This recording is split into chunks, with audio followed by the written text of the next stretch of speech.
I really do appreciate you coming out because it reflects the energy, I think, that's just about to launch upon us. We're getting out early to do with our ideas to do with the Central Coast. But first, I reflect on the fact that as we walk around what we call the Central Coast, that we are on a very ancient land. And I draw great strength and humbleness from walking around, and I'd like to introduce Tracy Howie to welcome us here today. Tracy. Thank you, Tracy. Well, thank you very much. Good morning, everyone. My name is Tracy Howie, and I'm a direct descendant of Bungaree and Matra, of the Garigal and Waikoloa clans. I am Waikoloa. With the permission of my elders and on behalf of my people, I'd like to welcome you here today on the traditional lands of my ancestors. I'd like to pay respects to my elders past and present, and also extend that respect to everybody present here today.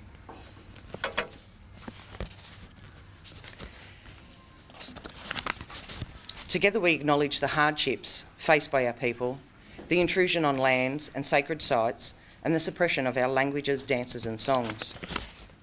Together, we honour the strength and resilience of our people and thank our ancestors for giving us the strong foundations of cultural respect and obligation to country to ensure its survival for future generations to come. This country is a land of ancient celebrations, ceremonies and traditions, and our continued connection to country and cultural practices play a pivotal role in the life of this region. We thank you for inviting me here today and for acknowledging the ancient old traditions, laws and customs that have been passed down through the generations by our elders. Let's never forget that beneath the bricks and mortar, this land was and always will be Aboriginal land. Thank you.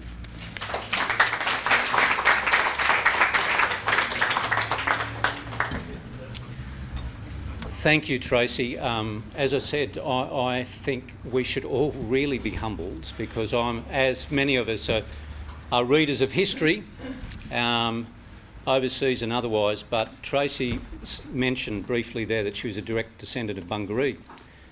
Bungaree, who is perhaps the most, or one of the most pivotal people in modern Australia, being named globally and as the first Australian. He and his family walked on this land. I think it's fascinating, and it's very important that we embrace that incredible history. A man that travelled with Matthew Flinders and guided him around Australia, the very first Australian to navigate the continent. He did it Twice. I know he went up and went with King and went up towards what's now called Brisbane as well, with Moreton Bay, and was a cultural emissary, an amazing linguist, and a comedian of all things. I'll tell you a brief story which I think will paint a picture of what we're trying to do. I was in St Petersburg some years ago. My wife's from Norway, and I travel a little bit around the area, and I went into one of the grand palaces in St Petersburg, and there was one Australian on the gallery walls, and that was a lithograph of Bungaree, king of the Broken Bay tribe, as it said on the lithograph. The only Australian to be mentioned in that quite amazing series of palaces. So we often forget that we are global, and we have had very significant history before. Now, just a few apologies. For people, significant people who've been part of this process. I'd like to apologise on behalf of Marcel Cummings-Hoff, the ex-Deputy Lord Mayor of Sydney, together with Clover Moore, who's been an integral part of this process and has guided us thoroughly in many successes that Clover and her team have made as strong independents in Sydney. Marcel is in treatment at the moment in the hospital, and she apologises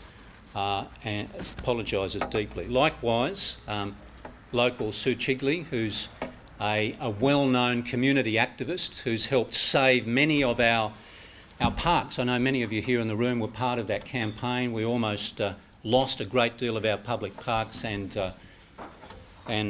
buildings. And also Laurie Marr, who's a great supporter of the process. Laurie Marr was the ex-mayor. Laurie Marr, this is, not Laurie McKenna. Laurie Marr was the ex-mayor of Gosford, was elected in some years ago and is now the executive chair of Coast Shelter.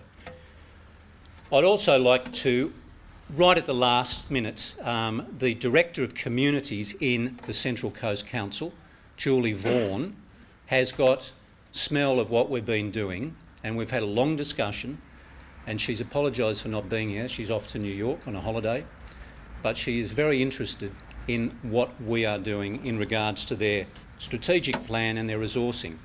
So we have gained a great deal of attention just before we've even launched the document. Today we're going to hear from people who support the process, the independent process of creating a progressive and assertive community-led series of policies that will quite possibly change the Central Coast region for a very long time to come. I'm going to ask up one of the great organisers that I've bumped into in my lifetime, a man called Davy, and Van's been coordinating much of the discipline that's required to get these sort of things off the ground. Van has a long history, and he's asked me not to go too far into it, but Van has been a powerhouse and pushed against all scepticism to keep this process going. So Van, I'd like you to say a few words before we move on.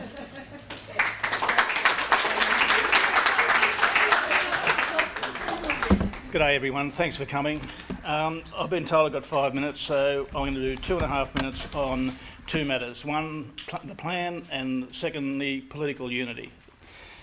Both of them a bit fuzzy around the edges. Currently, we in the Central Coast have a plan. It's called the Central Coast Regional Plan. You didn't produce it. You had nothing to do with its production. It was produced by the New South Wales Government. It's the Central Coast Regional Plan.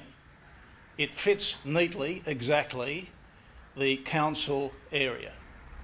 It's called Central Coast Regional Plan, created by the New South Wales Government. That's your plan. It's backed up by an implementation plan for each 2 years. This is the 2016 to 2018 implementation plan. The implementation plan is created by a committee in Sydney.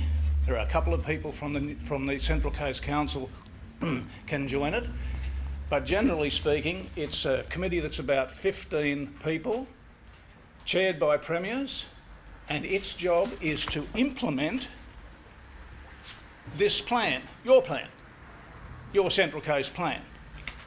Bureaucrats to implement a New South Wales Government plan called the Central Coast Regional Plan. This is an operational plan created by the council. Looks big.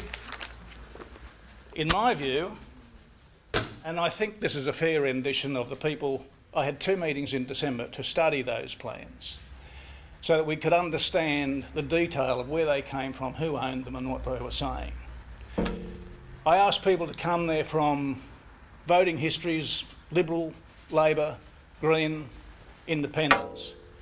And for each of those meetings we got about 20 people, with a crossover of about 30 all up, 30 people. Generally speaking, I can't be exact for everybody, but generally speaking the feeling was that those so-called plans are designed for this area to accept another 120,000 people in the next few years, with looser arrangements over land, with great opportunities for developers and people who want to make profits from privatisation, which is particularly concerning for this area, because this area gains most of its beauty from public lands and public waters, and access to public lands and public waters. It's what the Central Coast is. lakes, beaches, rivers, national parks, open space. So that's the plan that we're looking at, and that right now the council has given itself a $10,000 budget, that is the one-man council, a $10,000 budget, and appointed a full-time person who David's just referred to, whose job it is to create, for, as they say, the first time ever, a community plan. Now, it's true that they do a review and they have to produce a local council plan of how they're going to implement the state government's plan. But I've never seen this terminology before about a community plan, and I've certainly never seen the insistence that they're saying this is the first time ever and we're going to have all of this community input.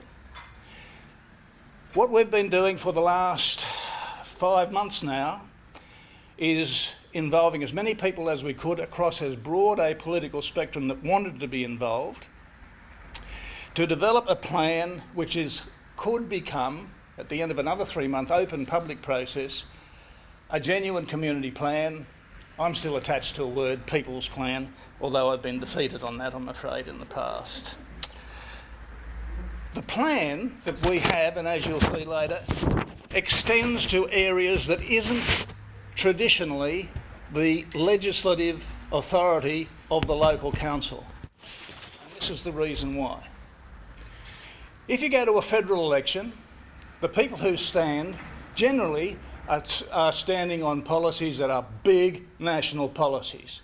Defence, foreign affairs, border protection, taxes, budgets, and on the more progressive side of it, big picture schooling, hospitals, health, Medicare and so on. There's no local plan even conceived by the political parties, the representatives, in that the fight is over big picture stuff, and to a slightly lesser extent, so too is the state government. The only level at which you get a chance to produce a plan of a preferred future for a locale is in a local government election. But there's no encouragement to do that because the plan that exists is the New South Wales government plan. We're told what we're going to be doing.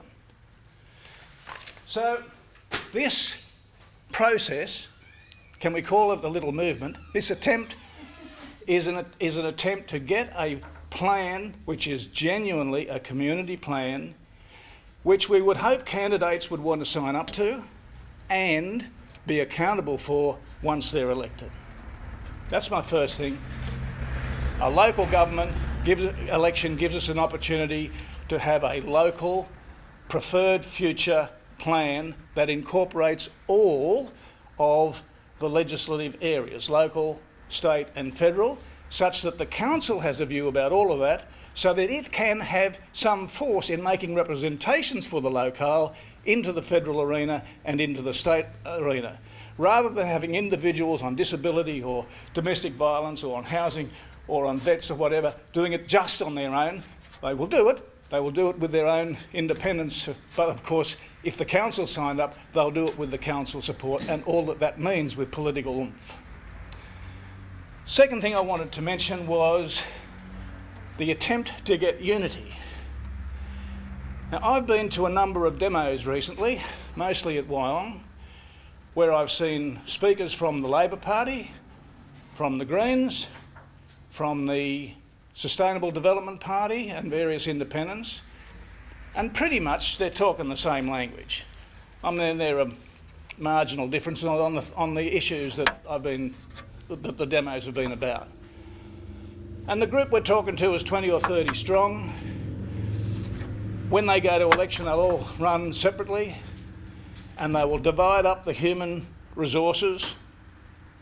One candidate will attract a certain number of people and a certain amount of money which he or she'll spend on their campaign, even though they're up against someone with pretty much exactly the same policies and so on.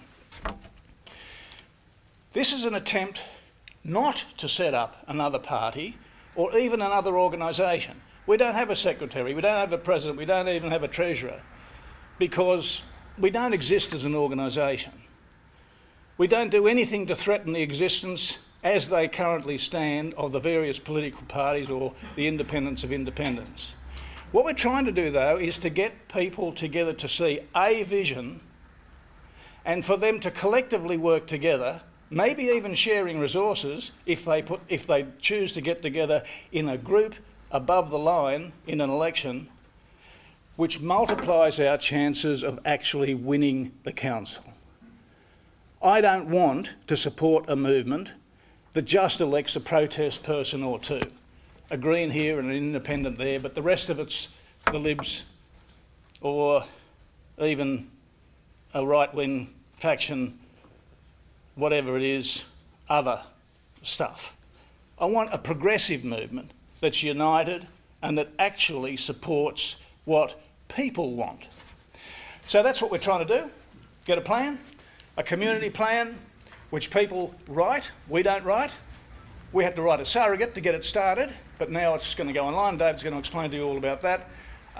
The idea is to get a community plan, to have a preferred future for the entire region so we can represent it into the local government area, the federal government area and the state government area, and as far as possible to get a political unity in doing it. Thank you. Thanks, Ben. We're going to hear from some great people with some great ideas, and as Van said, it's not just us. We don't want to set up another organisation, bureaucratically heavy. We want to set up, in your minds, a direction that we can all go in and support each other, particularly to do with the two big decisions of a first council, and that is to elect a mayor and to employ a CEO. Those two are very important. The choice is there'll be 15 councillors. There'll be 15 councillors, so a majority of 8 will be necessary to effect real change and policy influence as much as that can be. So we'll hear about that. What I'll do briefly before asking up these considerable people is I'll just point you to the fact of our lack of bureaucratic resources is, in my field, means go online. As you know, I've fought for many years to do with the NBN and the development of smart industries here on the Central Coast. So we're trying to walk the talk here. So today you all have a handout. You can change any of the policies, suggest changes to any of the policies that we've brought up here by going to the website, which is called centralcoast.communityplan.com.au. You'll then be directed to the state-of-the-art Google site, which is connected to live documents, which will be edited. Suggestions will be brought in. They'll be discussed by an editorial team, and they'll be changed immediately and reflected on the website. So you've all got a handout. It's here. We've just launched it now. It's just been launched. We don't have the very significant resources of the council to publish their People's Voice website, where they all want us to go on and give us suggestions. This is a very people's thing. So we'll be doing it on the cheap, and we will be asking you not just to pick up ideas, but to correct our grammar, Vera. To dot the I's and cross the T's, to do all these things, because eventually, when this comes together in August, we're aiming at the 1st of August, so we'll be ready to go. We'll have 6 weeks or so to move. So please do put your eye to that. You'll see here, I'll just briefly show you, the policies are here. They're all here, from governance, consultation, there's a lot of them. And at the bottom of each one of those is an icon that you can click on. You'll go to a form and you can submit your constructive suggestions or corrections, and they will be collated automatically at what we call in the industry the back end, so people can have a look at those suggestions, debate them and publish them immediately. So please do spread this around your networks. Very important. Okay, well, I think it's always good to lead off well. Kath Connor is representing, she's been involved with the Greens for many years. Remember, all parties are welcome as long as they help us construct a singular vision. Kath Connor's going to say a few things about what you're going to say. Thank you. Hello everyone. Kath, can I ask you to speak to the Oh, microphone? okay. So just to introduce myself, I'm Kath Connor. I'm currently one of the co-conveners of the Central Coast Greens. We have had people involved in these discussions earlier, but they're involved in a Greens state meeting this weekend. So what I would like to say is that we think this is a fantastic process that is happening. We 100% support grassroots development of ideas and the democratisation of what's happening, because we've been losing that, and that's one of the things that's been really concerning us, that we've had particularly, so I've been involved in the northern end of the thing, the Wildshire. We've watched over the period of the last council and then the amalgamation, a loss of ability of community groups and people who have real concerns about what's happening in the area to have any impact on what decisions are made. It's been incredibly frustrating. I've been involved with Save Wyong Trees group, for example. They've been pushing just for a moratorium on the policy at the moment, but in the meantime we've lost huge amounts of tree cover. We've lost carefully designed wildlife corridors, ecological communities. We've been talking to state government and to council about who takes responsibility for breaking the various environmental acts, with just no response. And so we've been feeling the general sense is this disenfranchisement of the community. And so this movement, from our perspective, is a really positive one. We are excited by it and appreciate the work that's been put into it. And so we will support the process going forward, whilst, of course, we also have internal discussions about, we had been having those about how we approach the whole council election stuff. This is wonderful, so thank you.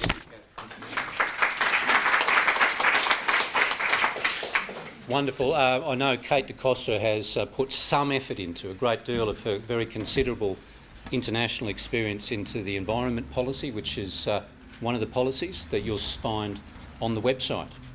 I'm going to ask up another very significant woman here who represents a great change in our community, in Claire Braund, who's the co-founder of Women on Boards, who's changing the way governance and leadership for women across Australia and across the UK is changing. So thank you, Claire. Put a lot of effort into this. Thank you.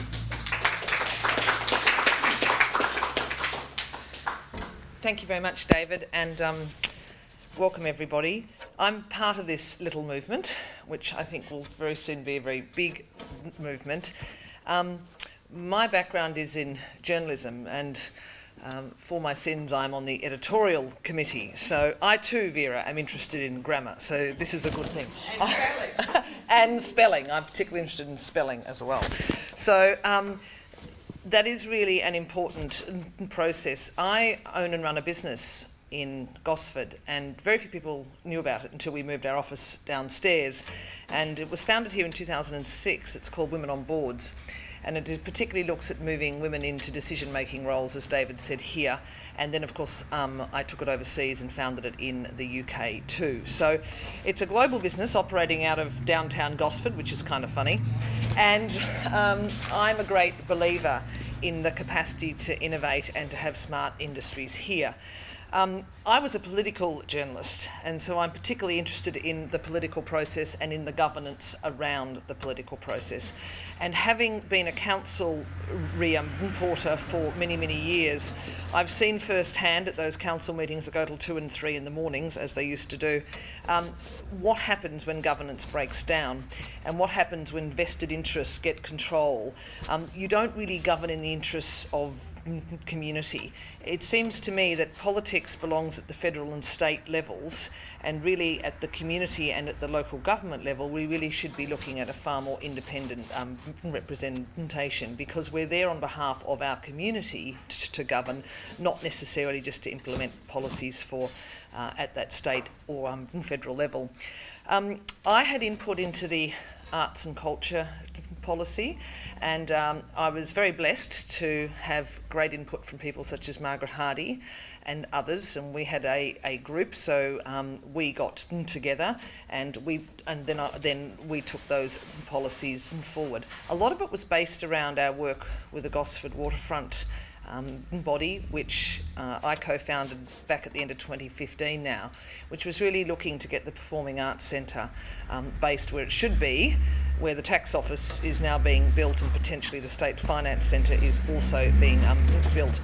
The really critical thing is seeing arts and culture as integral to how we think about our local communities, not seeing things as add-ons.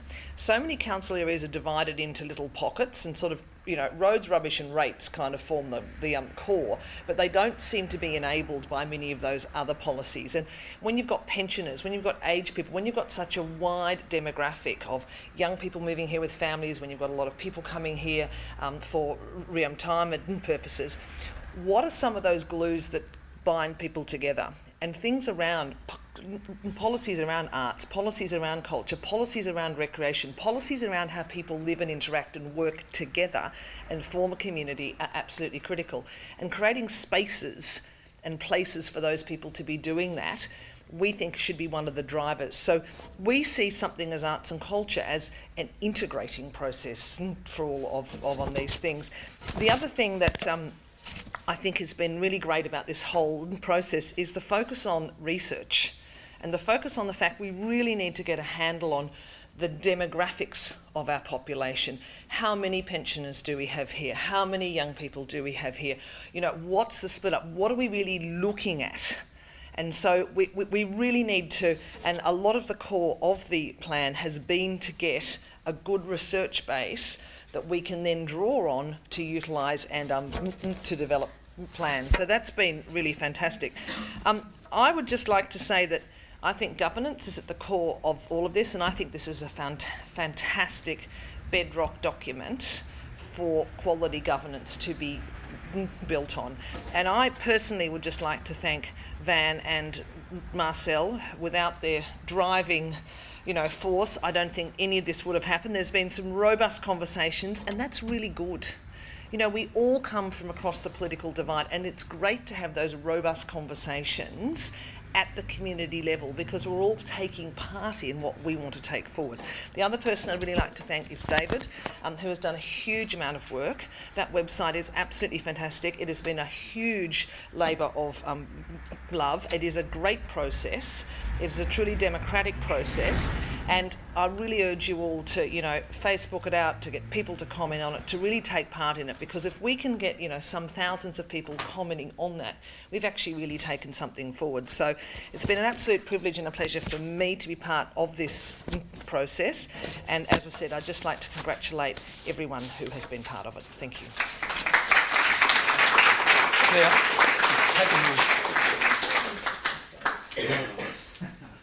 I made little notes. Thank you.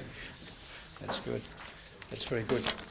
Oh, thank you, Claire. Thanks for the kind words. I mean, it's. I think we can feel a little momentum building. So while we are also blessed with having very considerable people with great experience in their area, talking about what they do. So we do have a section in policies called caring, which we have focused a good deal of effort on, because that's such an important part of a community. Caring, looking after each other is a very considerable part of it. So in that regard, I'm going to invite up Danielle Habib, who many of you will know has been a campaigner in and around domestic violence. Thank you, Danielle. Thank you very much. I'd like to start by acknowledging Van and Marcel Hoff. I would see there's been lots of meetings and lots of late nights and lots of drafts and pulling together, but there's been a lot of consultation, and that's why I really support this process. Like, you've actually been going out, you've been talking to the people on the ground that are working at the grassroots and researching what they've actually been doing and looking to them for their expertise. So I want to say thank you very much. My field is working in domestic and family violence. I've worked in this field for the past 10 years on the Central Coast in a variety of different roles. I currently work in primary prevention, which is going into schools, so it's working with youth, and it's mainly looking at the gender drivers of gender-based violence. I wanted to make everyone aware that we have Wyong bounces between number 1 and number 3 in the state for domestic and violence instances. Just between Gosford and Wyong Courthouse alone, we have 240 apprehended domestic violence orders a week being applied for and being actioned. 240 a week. This is not something, and I see it in the courts, and I work with the Domestic Violence Committee. It's huge. It's huge numbers. I spoke at a public forum in March, just last month, where 10 women have died from domestic and family violence. Since I spoke at that last forum with you, Jeff, another 6 women have died since last month. These are huge statistics, and it's not something new, and we know it's been happening, for quite a long time. But what are we doing about it? So that's why I think this process is so important. Like when you're saying, Van, that we've got this community plan and there's been no consultation, we've got people here that are working on the ground, that are looking at different innovative ideas, that have got the stats that can actually have a really positive input into changing things around. I really think that we should be focusing on the primary prevention strategies. We should be looking at the education, but it is a coordinated approach, so it's also advocating on the judicial level as well. If Laurie was here, Laurie and I work together quite closely because he works in housing, and I send him lots of women and lots of children, and he unfortunately has to turn a lot of those away. I think the figures are roughly at least nearly 5,000 people a year that he's actually turning away, that are looking for housing on the Central Coast, and people coming from other areas as well. So it's a huge problem. I was part of the Multicultural Advisory Committee when Wyong Council was up and running. Was very proud to be as a cultural woman from an Egyptian background.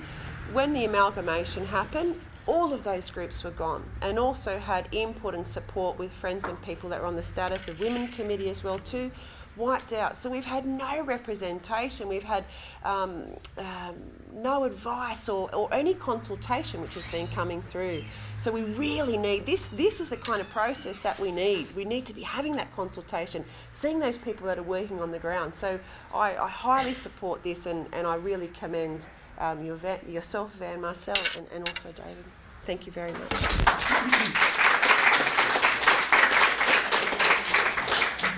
Thank you, Danielle. I think you've hit the nail on the head. Caring and looking after each other in many ways is sailing up to be a very, very core part of what we're doing.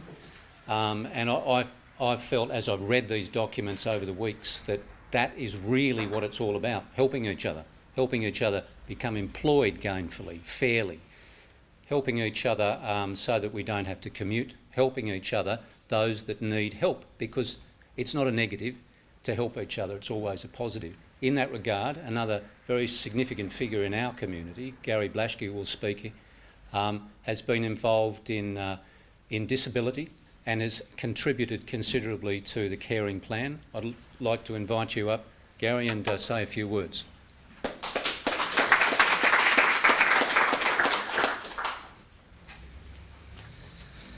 Thank you, Van, for approaching me after I addressed the council a couple of weeks back. I thought he was a bit of a nutter at first, and then I found out how committed he was and thought, geez, there's 2 of us. So we really have a problem here on the Central Coast, and I totally support what I've heard. The Australian Bureau of Statistics actually states that we have the 2nd largest ageing population in New South Wales.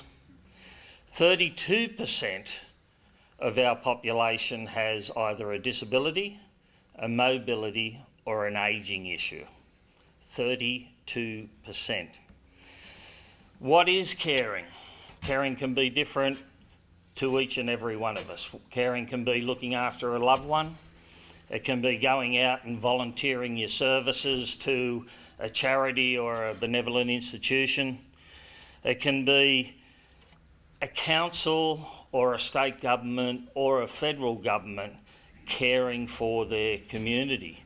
And I don't think that most levels of government have any understanding of what the word caring actually means.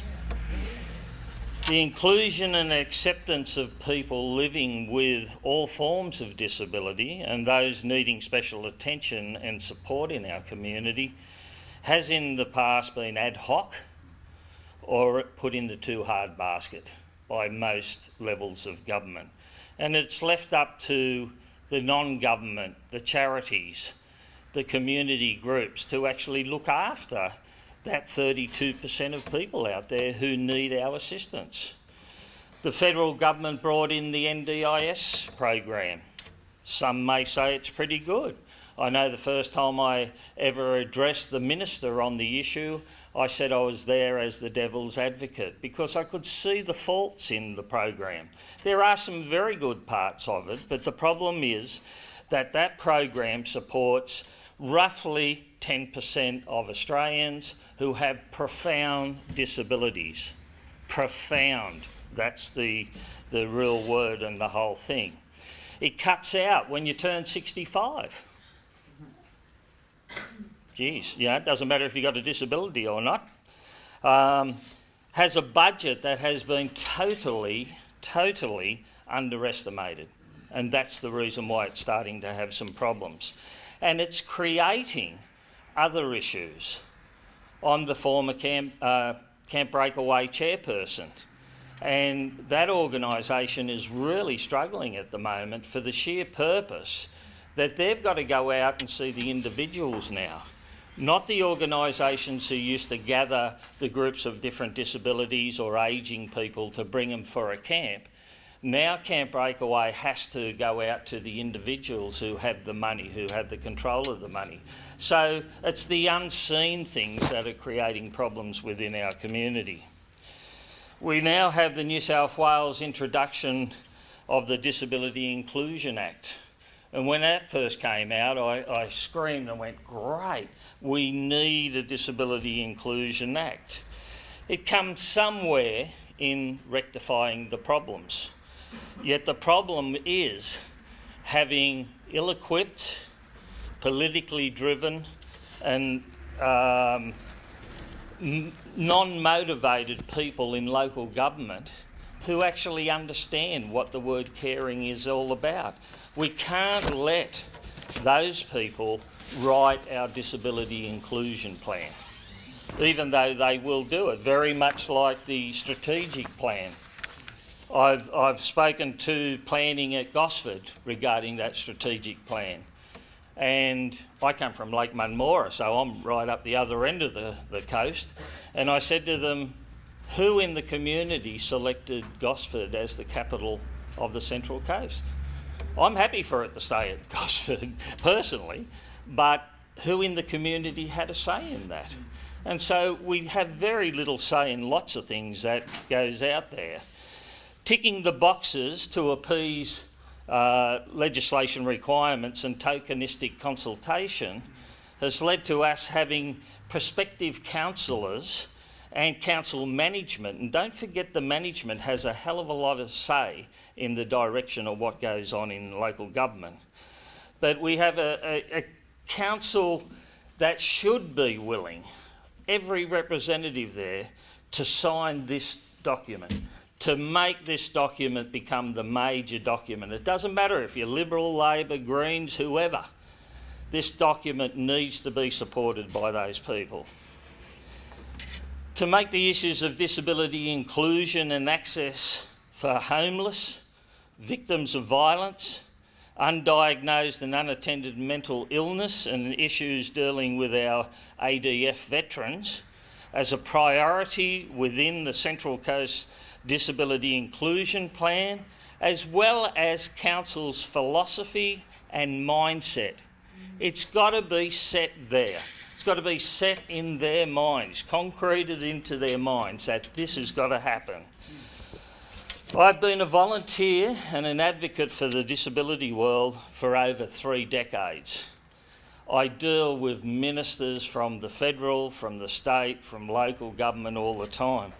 And quite often I walk outside of Parliament House after having a meeting, and Huey, I'm a surfer, I run disabled surfing, and we call Huey the surf guide. And I walk out in the steps of Parliament House and I look up to the sky and say, Huey, was that worth my while?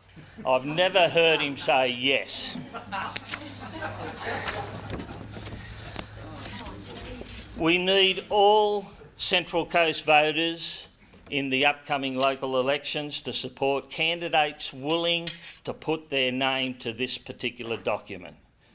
This is a community plan, done by the community, written by the community, and the people who are hands-on in the community.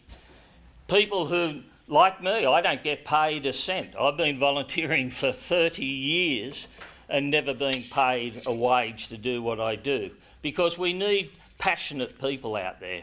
We need people to put in the effort, and obviously you people are putting in the effort. I'm new on the block. I've been running my own issues. I'm an environmentalist as well. So we really need these issues to be raised.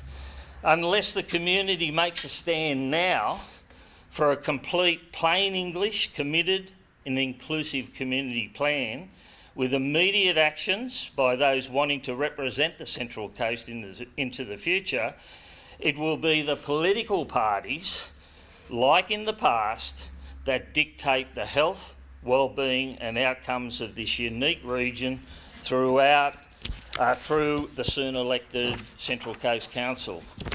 This community deserves better and more ethical understanding representation, not to be served by those who say one thing and do exactly the opposite. Not to be served by those who take cheap shots at the community advocates who wish to address council on issues that mean something special to them as well as those who they represent, and representatives that will not be investigated by ICAC or other authorities and show compassion towards all with special needs who live and visit the Central Coast. And I thank you.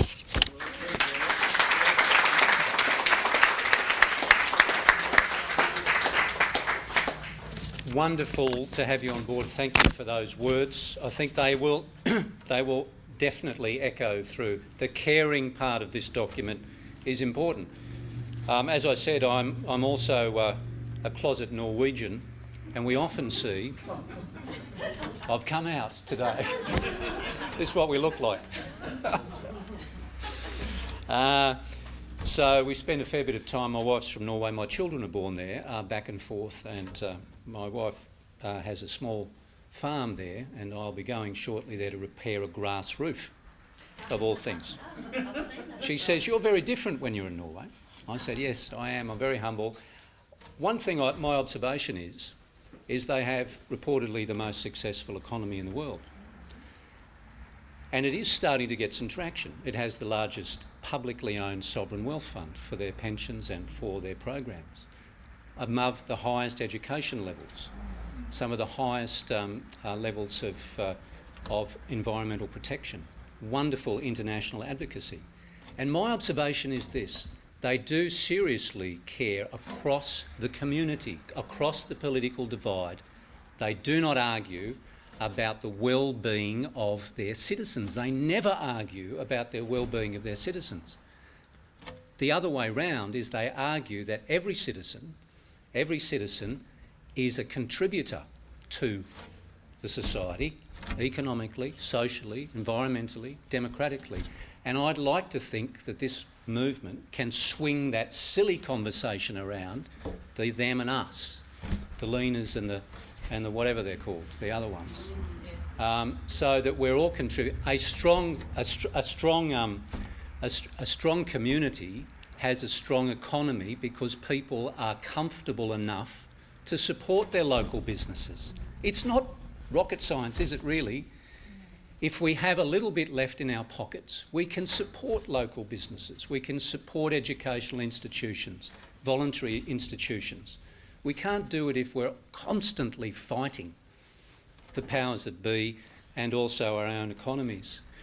So I was going to talk about economy, but that is all that I'm going to say about that. There's a very significant new economy document in there that I put some people effort into it. Sharing economy is one thing. Sharing means closing the loop on our economies so that we support each other. We support each other, whether that's a garage sale or whether that's in fact being part of a locally led national NDI scheme. Locally delivered closes the loops on economy, builds the local economy. The other one is a digital economy, which many of you may know that I've been heavily involved in these clean, research-based, well-paid jobs that this area is made for.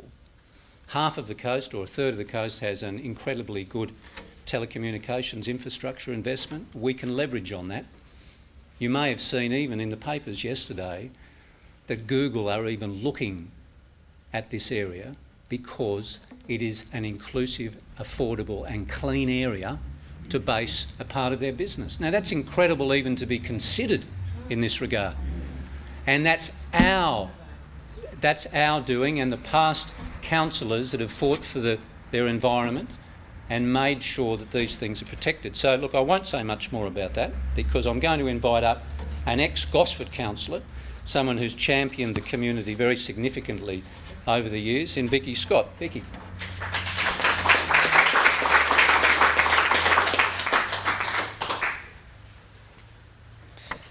Thank you, Dave. My little talk isn't going to be as interesting as those you've heard. I'm going to talk to you about what it's like to be a councillor and what you should expect in a councillor, what you should look for when you go to the ballot box and tick whatever box you want. You should make sure that you're ticking them for all the right reasons, not just because of the party. So the job of councillor is large and varied. It can be as big as you want or as little as you want. There are only three things that are compulsory for a councillor. That's attendance at the formal council meetings, unless you have leave. Attendance at training sessions, that's just become, this will be the first council that training is mandatory. And to elect the mayor and deputy mayor. To elect the mayor and deputy mayor and to sit on the panel, if you're chosen for the new CEO, are possibly one of the, or three of the first, most important things you can do as a new councillor. You've got to be really aware of the ramifications of electing the wrong person. And in my time on council, I've seen the consequences of that, and it's not pretty.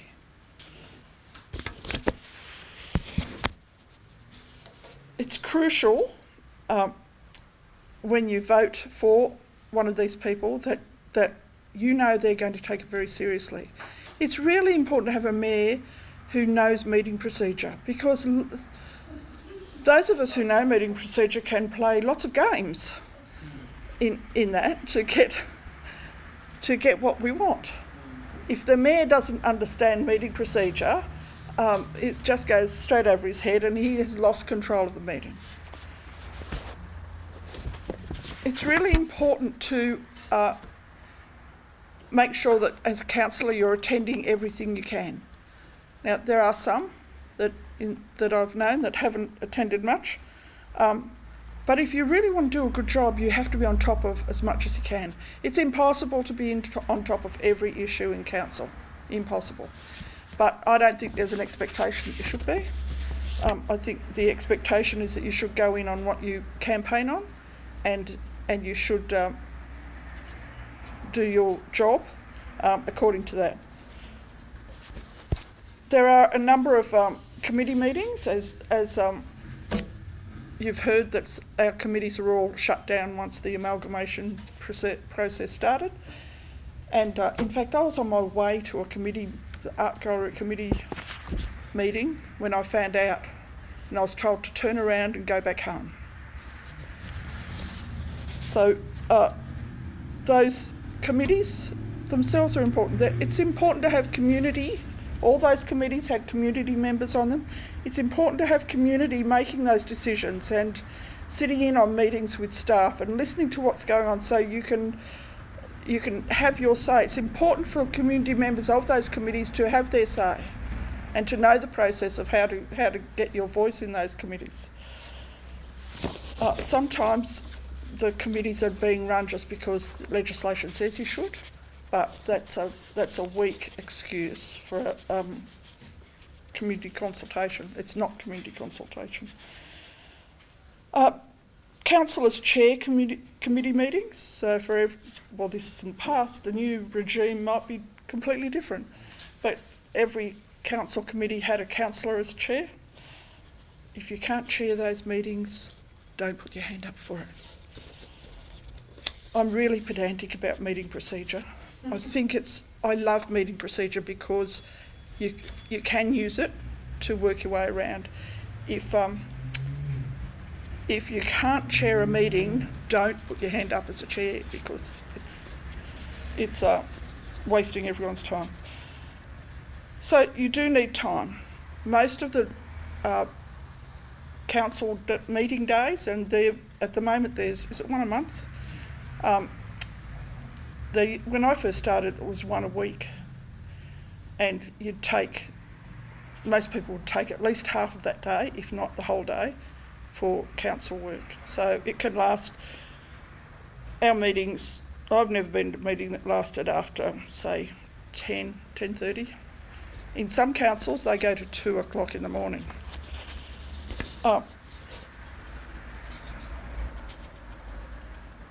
It's also important that you manage your workload. That doesn't mean that you have to give up your day job.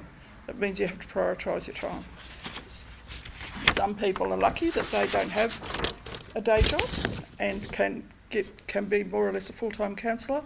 Some people have a very busy daytime job and have to try and make time. But democracy says that all of us, doesn't matter what our day job's like, doesn't matter what our income is, doesn't matter what our education is, democracy says that we all have a right to put up our hand and stand as a local councillor.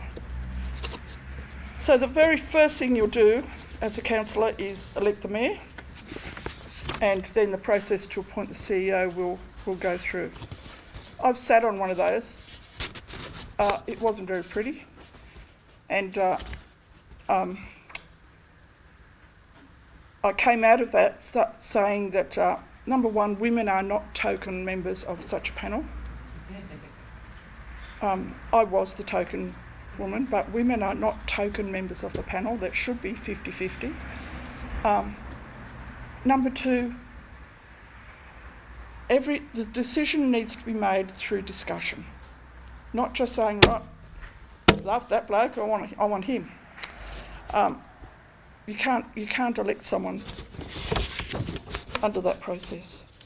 The relationship with fellow councillors, local government is different to state and federal in that we need our opposition.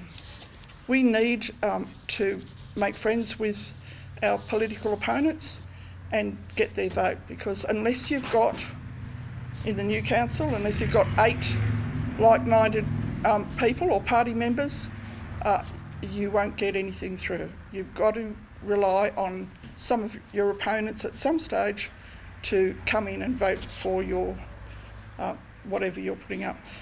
So you have to lobby them, and it works. It works.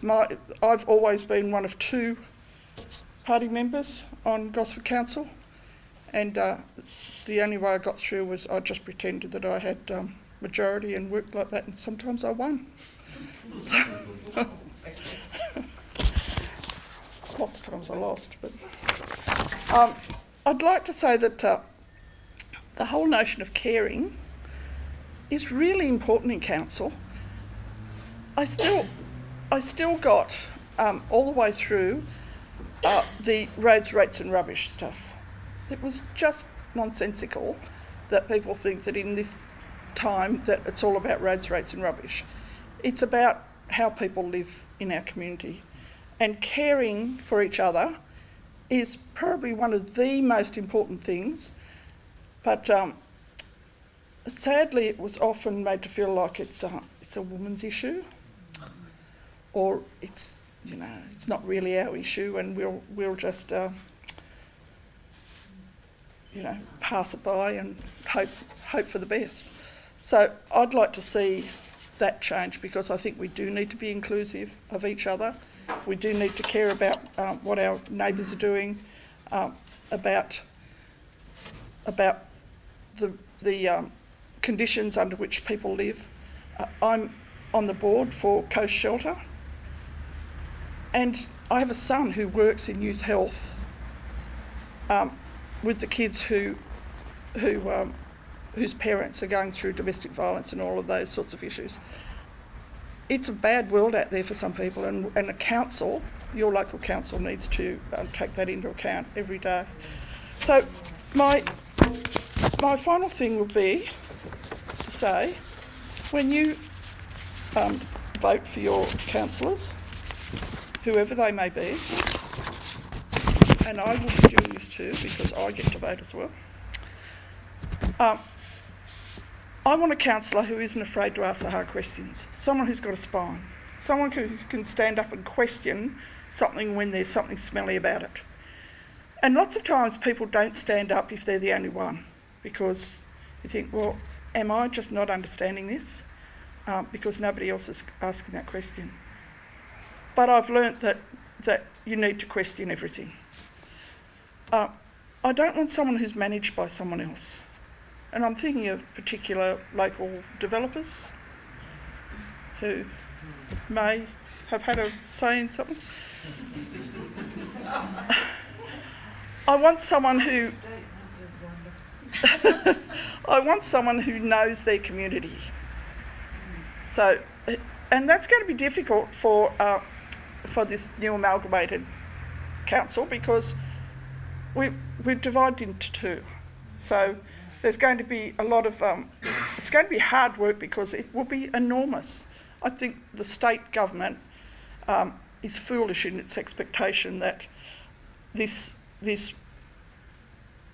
wonderful new council will be able to carry their work through in such a size, such a large population and such large wards.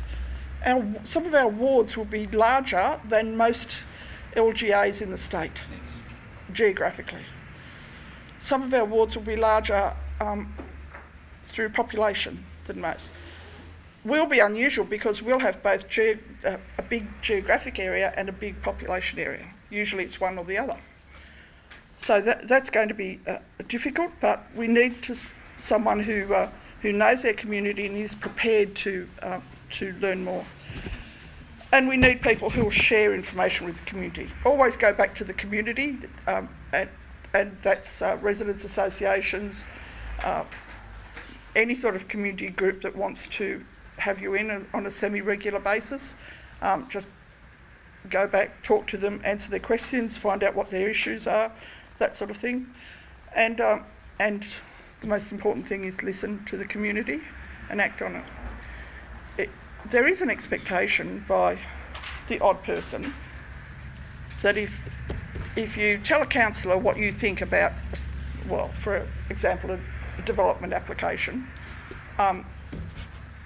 the councillor should act on it and vote accordingly. Well, of course, councillors can't do that because everyone might have a different opinion. So, but we need to take everyone's opinion into account and make the best judgment we can. So thank you very much. I'm happy to answer questions later.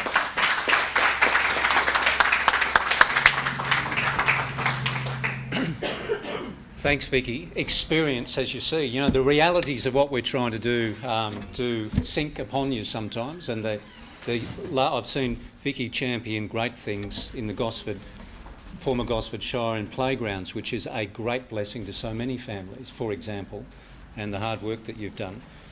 I'm going to ask a gentleman who's seen large business and small business, because local business, there are 13,000 operating local businesses on the Central Coast. 13,000 people, many of those start small business, local business, because they can't get a job. In fact, my experience is at least the majority, at least 7,000 of those, are doing just that. They might be consultants, subcontractors, they might be the corner store, they may be servicing people outside the region. The importance of it for employment and our local community can't be underestimated. I'm going to invite Bob Fitzgerald, who's responsible, and his wife for filming today, as one of his small businesses, though he comes from a much larger business he might just touch on. Bob Fitzgerald.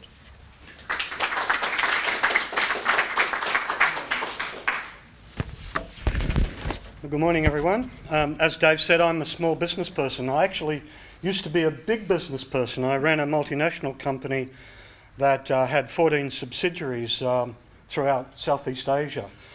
And we employed around about 1,000 people. A company called, at the time, it was called Krona, and it was over at Berkeley Vale. But 10 years ago, I retired, and after a year of retirement, I decided this wasn't for me. So I became a small business person. And that was quite a big change, let me tell you. It's quite debatable as to how many small business people there are here on the Central Coast. We know that there are 22,000 registered businesses, and we know that some of those are shelf companies, and of course we know that some of them are larger companies. But when we say 22,000, they're all registered here, so they're not like the banks or other organisations that we might walk into. My research actually shows that there are roughly 17,000 small businesses here on the coast, and that could include the tradesman that drives around in the van, or the guy that's doing the the NBN cable connections these days. Like me, they're in many different fields.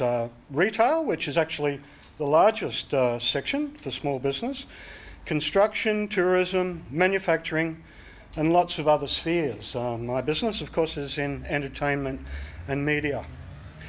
And many of those businesses are world class. We really do have some world class businesses. I like to call small business local business. That's what we are. We're local and we're small. And small business contributes around about 8.5 billion economic activity to the Central Coast every year. The actual, there's a lot of data that's available on a website called economy.id.com.au. If you go there, you can find a huge amount of data. The Central Coast economy is something like 16 billion in company revenues. These are companies that are based here on the coast. But I'm saying the small business is around about 8.5 billion. And I know from BEC research that was done by canvassing 1,000 small businesses. It was a huge research project, that the average small business on the coast employs 3 full-time staff and 2 casual staff. So if you multiply the numbers out, 17,000 by 5, you get 85,000 employed in small business on the coast. That's according to a government document. The small business on the coast employs 76% of everyone that's in a job.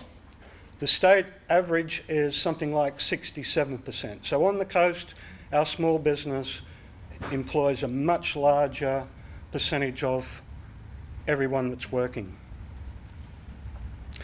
Another interesting statistic, and this came out of the BEC research, the average local business donates around about $2,000 a year in cash and kind to local charities. Might be the local school, the football team, the bush care group.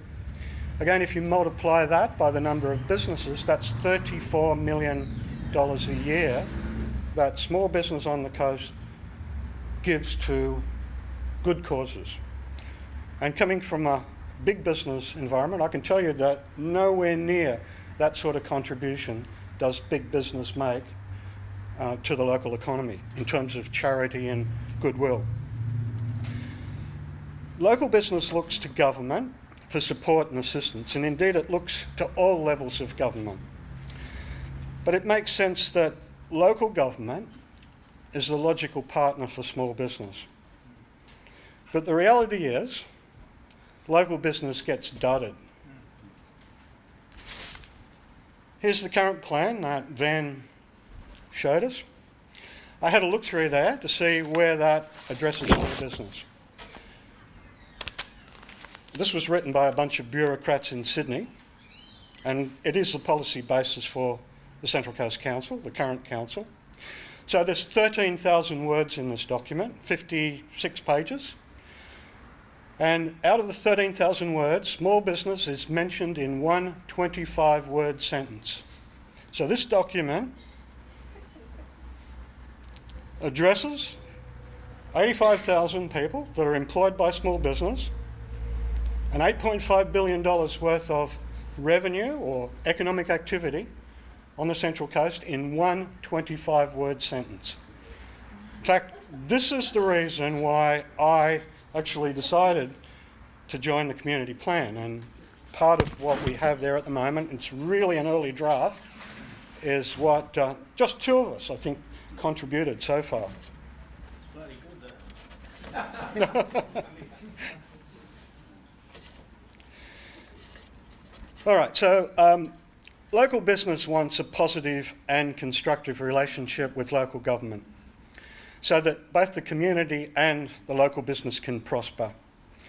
And it wants a positive relationship, of course, with all governments, but it wants local government to be its champion. It wants local government to represent its fight, small businesses' fight, at all other levels of government. If we can't expect our local council to provide us with support as small business people, the state and federal governments, and I've heard people say that if the council doesn't go down to Macquarie Street with a strong voice, they just write us off. So, the community plan. A couple of things that are in that plan that I think are really interesting. We've called for open and transparent consultation program. And what we're looking for is a forum, a regular forum, so every 6 months, that's held between small business within a ward, that ward, and its elected councillors for that ward.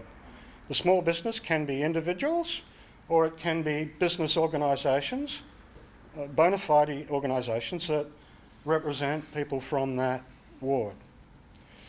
And what we'd like is that an ongoing consultation process is set up with accountability on the part of the local councillors, and a program put in place that takes the concerns and interests of small business within that ward forward, deals with it on an ongoing basis.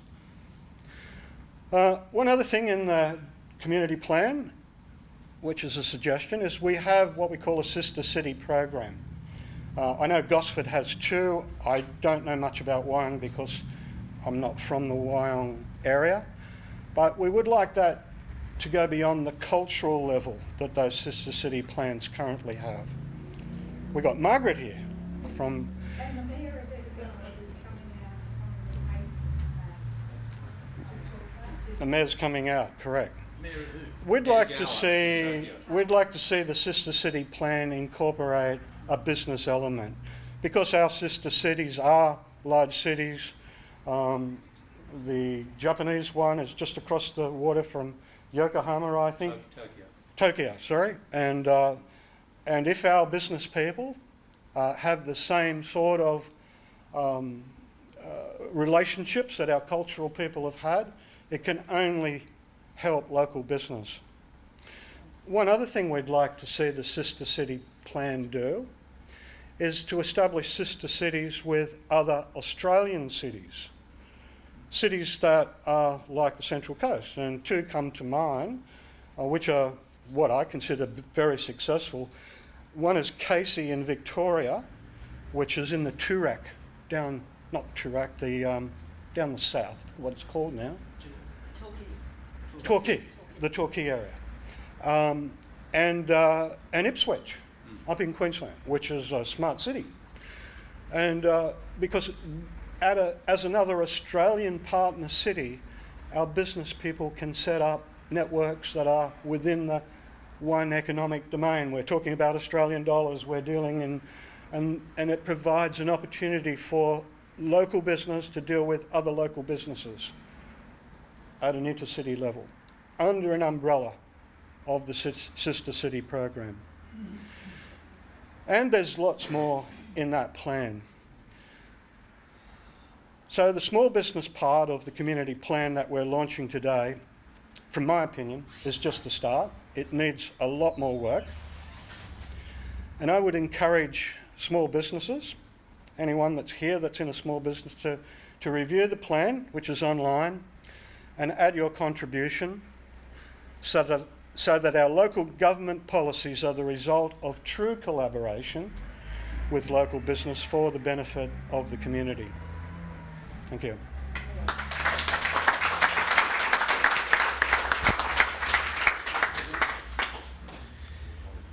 Thank you, Bob. And before we go, I will show you briefly how to actually make a contribution to your particular section. There are 18, remember, 18 draft policy areas. 18 draft policy areas. Everyone will be allowed to make a contribution, though you will be asked, in the interests of transparency and honesty, to put your name down. So we're not going to deal with internet trolls. We've decided that's just too much of a hassle. You can leave that to Facebook and YouTube, Twitter and so on. So you'll be asked to put your name down. You won't be published. Your name won't be published, but it will be. We will use it for validation purposes. In fact, we may ring you up or email you and ask for clarification on some of the ideas that you have. But I'll talk about that towards the end. I've got a very, who's become a dear friend of mine in the next speaker is a fellow called Matthew Fraser, barrister, who went into bat for the community of Greenpoint and stopped Woolworths building a ridiculous development down at Greenpoint. He also went into bat for us at the Gosford Waterfront Alliance to try and stop that stupid ATO building on the waterfront, but we failed, but he bats on. Okay, Matthew Fraser.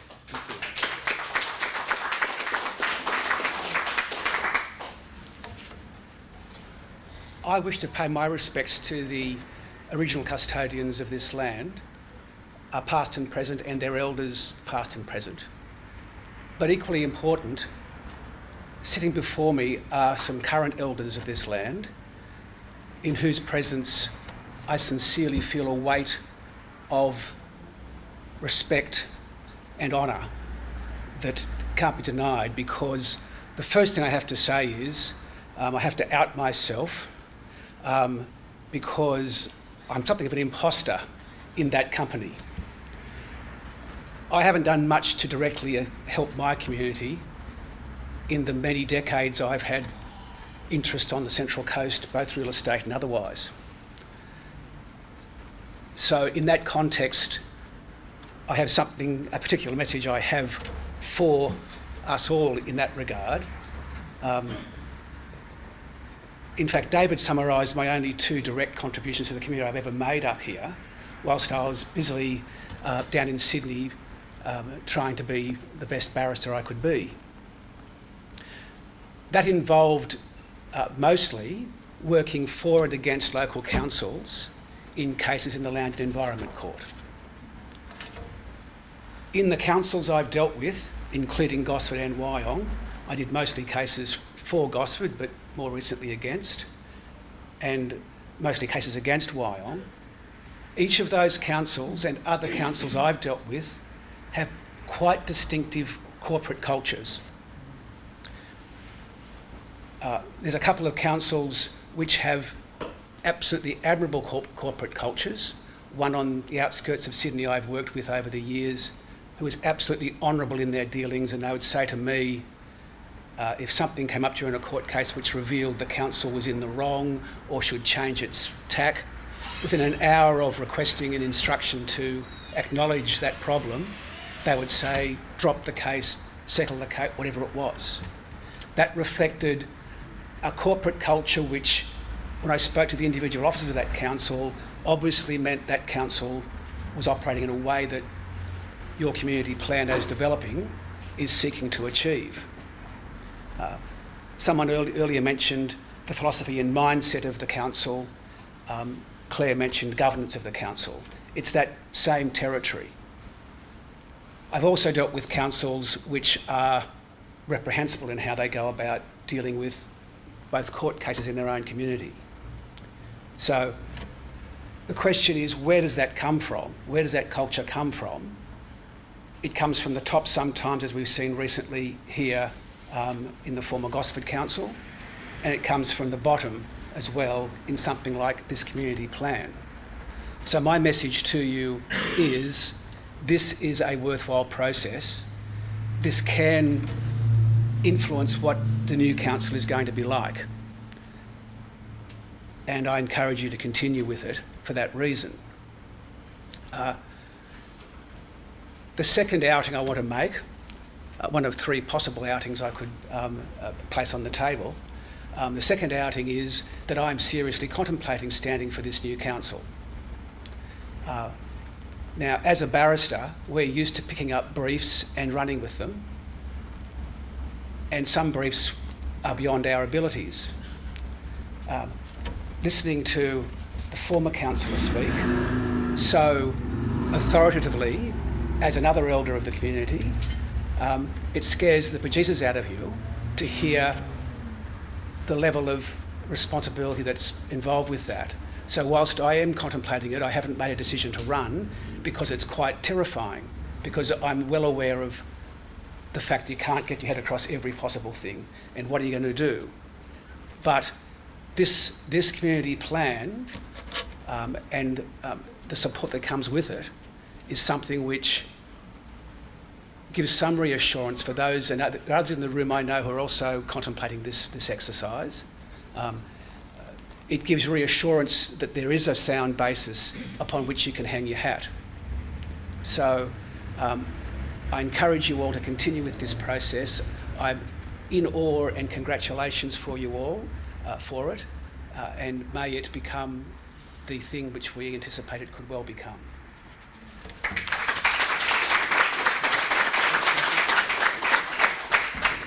I love it when a barrister is humbled. I think that's right. That's rather nice. It really is. He really did go into bat for us at the GWA, and we went up against it. Very small margins, but it's very important to put up a fight, isn't it? It's very, very important to put up a fight, and whether you lose sometimes, we become strangely all the better for it if we continue. Look, there are 18 policy areas, as I mentioned, and I'm going to read some of those out. No one's seen them, says Van. No one's seen them. They're on the hat. They are out on. Now, I'm going to read them out, but I do. They are not complete. The point is, they're not complete. Good governance, ethical behaviour, and anti-corruption. Number one. Commitment to consult. We've addressed that. The environment. Aboriginal and Torres Strait Islander futures. Workers and families. Youth. Art, culture, and performing arts. Health and hospitals. Roads and transport, education, small business, housing, economy, social cohesion and democracy, caring, emergency services and public amenity. And you forgot pensioners, number 12. 12, pensioners. How could I forget pensioners? How could I forget pensioners? That's it. This is the power of democracy, isn't it? A bit of a quick slap across the ear, and I'll sort myself out. Thank you, Van. Yes. Well, look, the robust, I think that Claire mentioned the robust nature of this activity. You know, we're not a party. We don't have to fall into line. We do have to be honest with each other. That's all we have to be, honest with each other, and reasonably respectful about the process. I mean, and quite frankly, you know, we should embrace it. Speaking of corporate cultures, I mean, I get around and see a few corporate cultures. For example, the NBN company at the moment probably would be on the other end of the scale that you would talk about honourable at the moment, but it's a corporate culture really does matter. And I think it will be led by the culture that we help create when we eventually walk into council and the expectations that we have. And democracy should be robust, because that's when honesty comes out. We should be allowed to fail, make a mistake, get a clip over the ear, correct yourself and move on. One of these areas of policy is emergencies. Australia, due to its and the Central Coast in particular, due to its location down by the sea and with its large amounts of bushland and its villages and valleys of people that are vulnerable to emergencies of all sorts, is a hole in our policy area. Though, of course, I forgot to ask a very significant character who I'm going to introduce now, and Jeff Sundstrom, who you may have seen his mugshot around. If you haven't on the southern Central Coast, you haven't been in the community. Jeff's who is a New South Wales fire officer who works around the Central Coast in Sydney, to talk a little bit about emergencies and what happens to the community and what should happen when emergencies happen. Jeff's going to help us out with that policy. Thanks, Jeff. Thank you, David. Thank you, David. And yeah, for those of you who haven't seen this mug, you'll now never forget it, will you? It's not easily forgettable. I have to look at it every day. I'd like to acknowledge up front, the same as quite a few of us have today, that we're meeting on Aboriginal land, and thank Tracy in her absence for her wonderful and very informative words. I'll be talking about emergency services. As Dave said, I'm a firefighter with the organisation that's been rebranded as Fire and Rescue New South Wales. And side note, I think that's just culture busting. It was the New South Wales Fire Brigades, and it'll always remain that to me. I've been with the organisation since 1983, and I'm thinking about sticking with it. Emergency services are not a gift that the government bestows upon us. We pay for our emergency services. We pay for our emergency services whether it's through our rates. Most recently it's been through our insurances. We pay for it in taxes. We pay for it when we buy a sausage from the Rural Fire Service. And we pay for it in other means. And by that I mean by possibly missing out on other benefits, because that money comes out of a budget, and budgets don't cover everything. So it's an important decision that needs to be made about what money gets spent where. Now, the council contributes to emergency services. In relation to the fire brigades, it pays around 17% of the budget of the fire brigades. And again, that money comes through rates and other means. Council, as we all should be aware, is a function of the state government. It exists only at the whim of the state government, and they can scrap it any time they feel like. Having said that, we should have a brave council. We should have a council that is our advocate.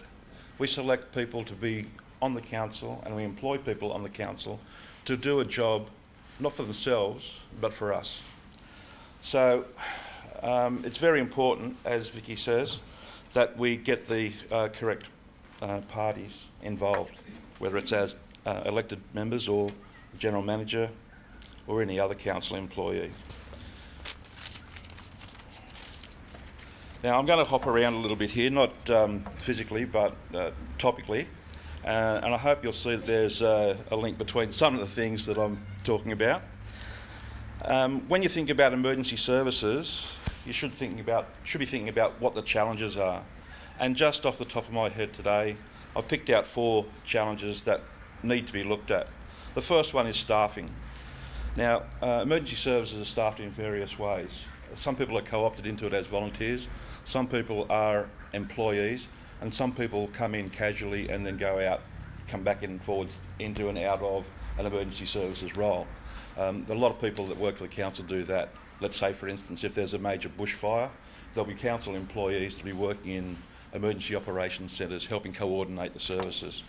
So staffing is a very important challenge that must be met. Infrastructure.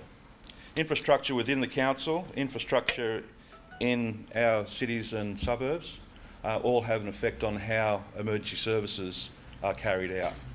One of the major issues that we're facing in Gosford City in the next few years is the advent of the larger and taller buildings.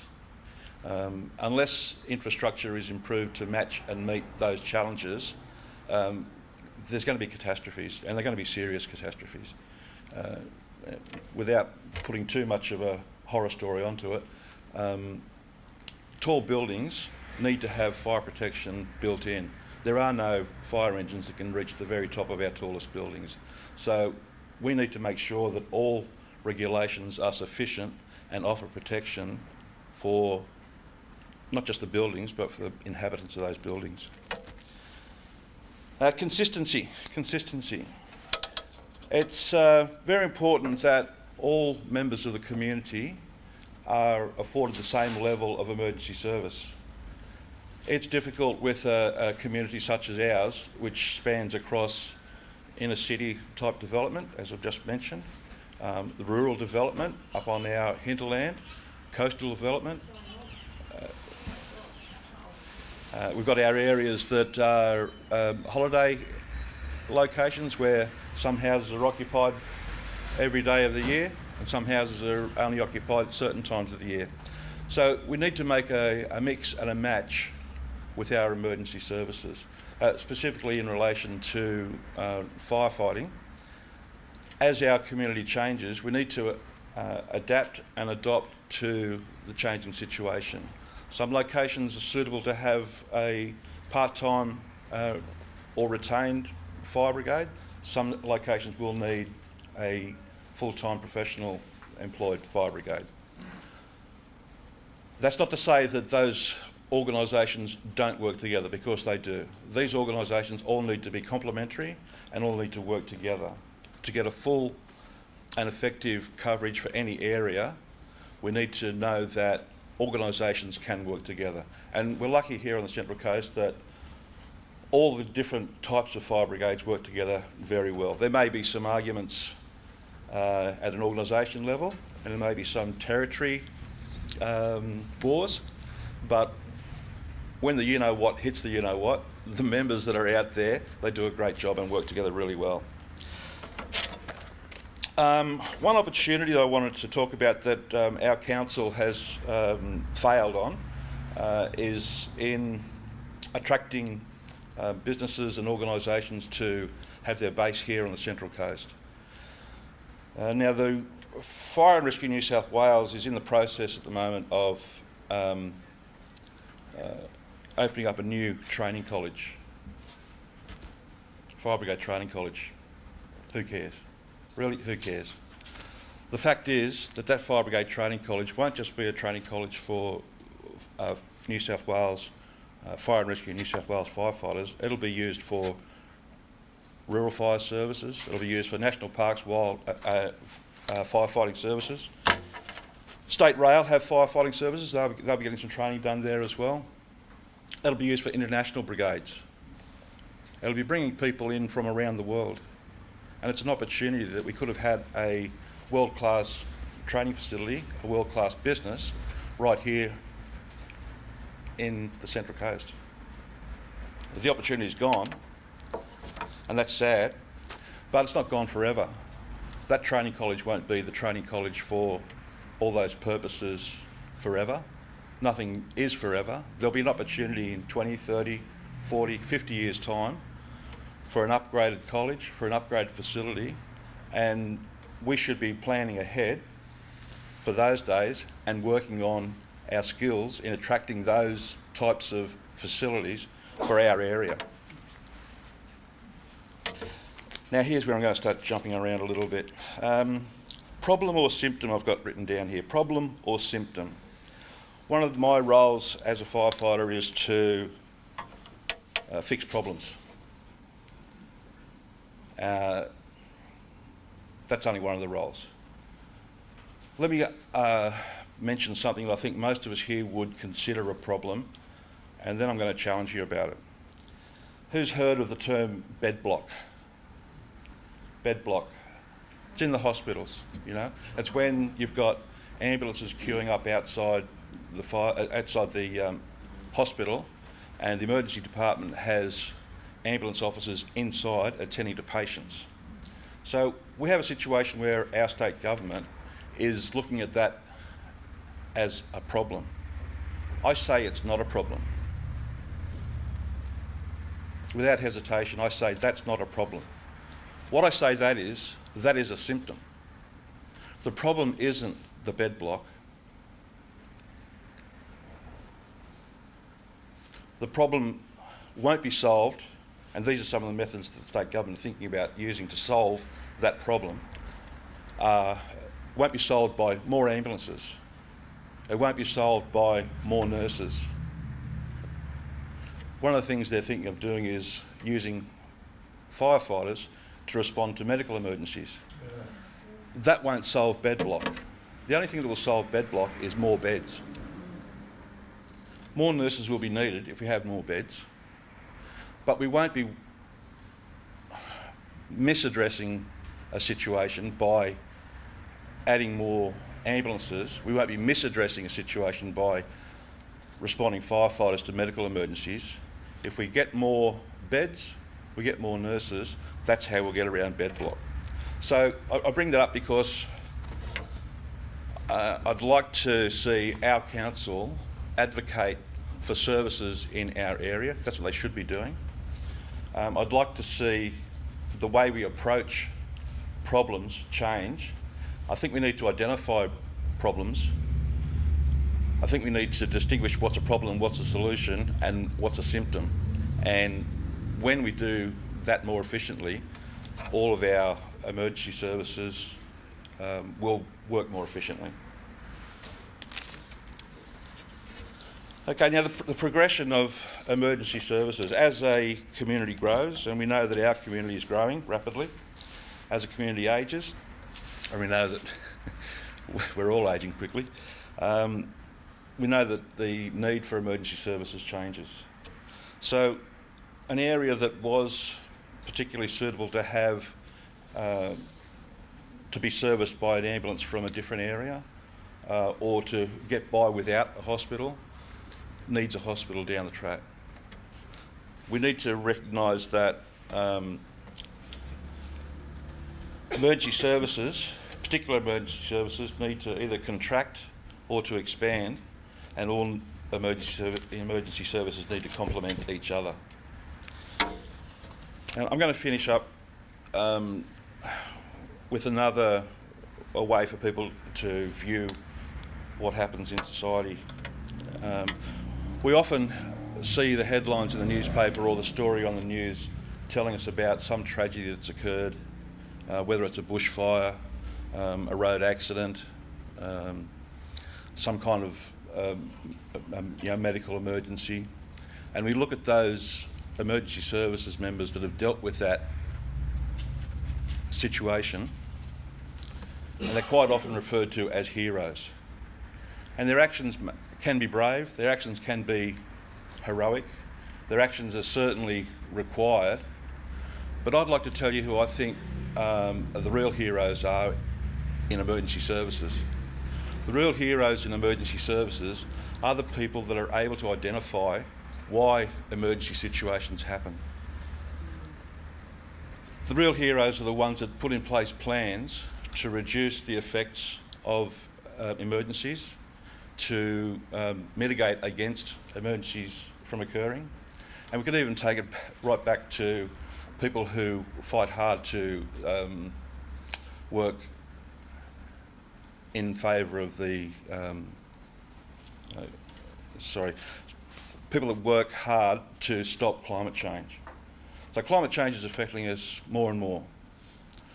We need to look at all these so-called problems, and we need to address the situations that are causing them. I guess the way to sum up that section of my little talk today was to say prevention by preparation. That's what we need to do. We need to be prepared for what's going to happen. We need to prevent the things that we can prevent, and we need to deal with the things that do happen. So thanks very much for the opportunity.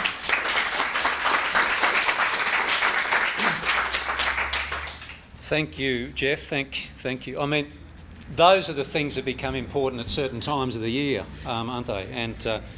And I noticed with a huge amount of water that we've had in the last few years, we're going to be very susceptible to fires now. I know that that's going to happen. And I know I've talked to Tracy and others before about how people who managed this land previously managed the land in a much more effective fashion to do with fires. Look, that comes to the conclusion of the formalities, although we are going to have questions. I would like to just take you very briefly about the discipline of how to make feedback for the plans, because there is considerable discipline that's been forced upon us in this regard. We're going to ask you to stick with the format and use that. Claire, could I ask you to assist me in steering the mouse there so that we could show, I know that you've worked a little bit on the system and how that will work. So the feedback form there, as you scroll down, will allow you to put your email address, your mobile number, where do you live on the Central Coast or not, because we're trying to ask people to be honest about all of that. I don't know what that means exactly, but you have the option of saying you're perhaps interested in the Central Coast. Might live overseas. For example. Or you might be a Sydney bureaucrat who's planning on behalf of the Central Coast. Which policy area you'd like to comment on, and you'll see there's a drop-down box there. They're all numbered, the 18 areas that you have there, so you choose one of those.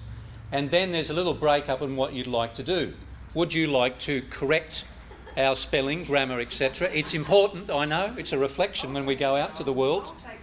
Excellent. Would you like to add information, a citation from some research, a web address, to build strength, to build a platform that new councillors can actually quote from with authority? I think is going to be very powerful when that comes to that. So please use some time to look at reputable sources and give suggestions in that regard. The last one, of course, is I have an idea or suggestion for the plan.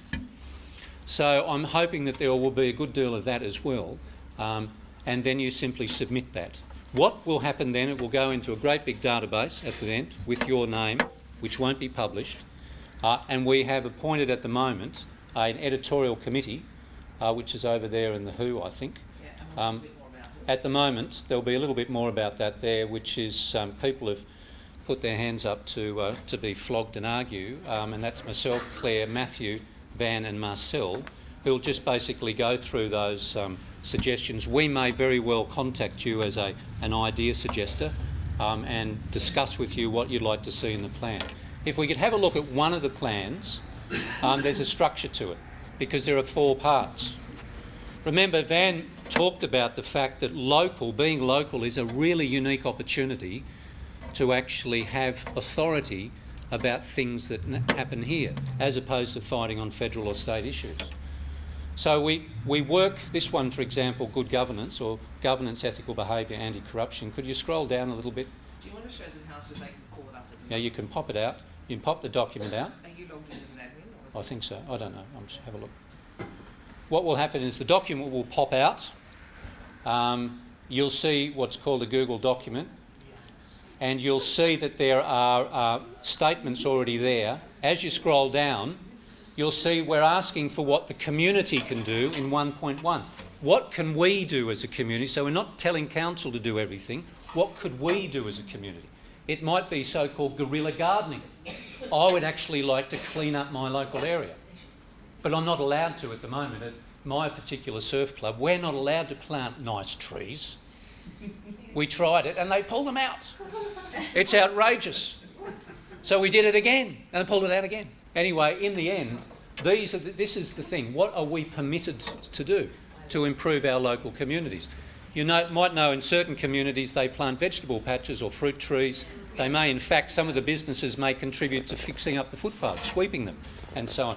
The things are, that is 1.1. The next thing is what the Central Coast Council can do.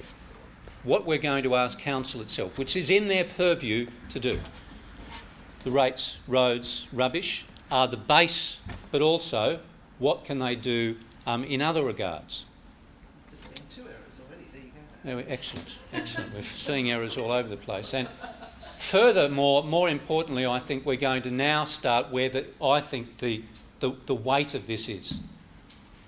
What can we advocate on behalf of our community into and work together with the state government on, the state government of the day? Because there is no powerful advocacy position, for example, at the moment, because we're, by and large, we have an opposition in state government that has the majority of the seats up here. And although they have some very good ideas about the community, they're in opposition. And therefore, much of their suggestions don't get through. We're going to have to go up to the state government of the day and ask them, on behalf of the community, to do various things in health, in hospitals. Is it a good idea to sell off Wyong Hospital's management? Is it a good idea to continue the degradation of our technical and further education regime? Most of us would say no. But we need a basis to advocate from. Likewise with federal government, there are things to do with investment and employment, telecommunications investment, road investment, rail investment. These things we don't have budgets for, but we can advocate on behalf of. And as Van said, I think this is a somewhat unique opportunity, truly unique, to advocate for the ideas that you have in your head. Because if we get a significant uplift on this, we can advocate on behalf of policies that will reach into federal departments for disability and caring, for example. We can advocate for resources to be delivered. And we can hold people to account if they're not delivered. And in marginal seat land that we are, I think most of the time we will be listened to. Can I just point out one more thing? You do need to pop it up in the Google opening. You do actually need to have a Google account. No, you don't. So what I've done is you don't need a Gmail or Google account. You will only be able to view that document. Or print it out. Please do print it out, look at it, and then go to the feedback form and fill it out. Of course, you can contact us. There's an email in our contacts if you have difficulties. And I'm in fact thinking about having some forums to show people, in fact, how to do it on particular areas, so that we can do that.